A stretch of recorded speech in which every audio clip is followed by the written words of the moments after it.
number 2, assignment statement. Negative 1 f of x is equal to square root of x.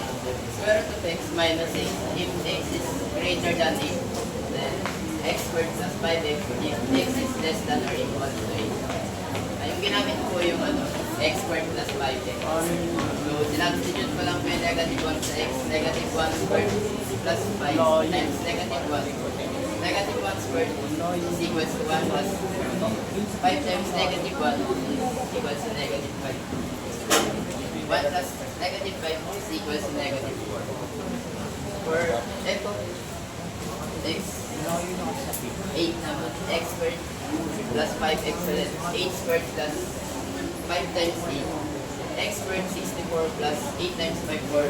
60 plus 40 is equals to 104. So, continuous po.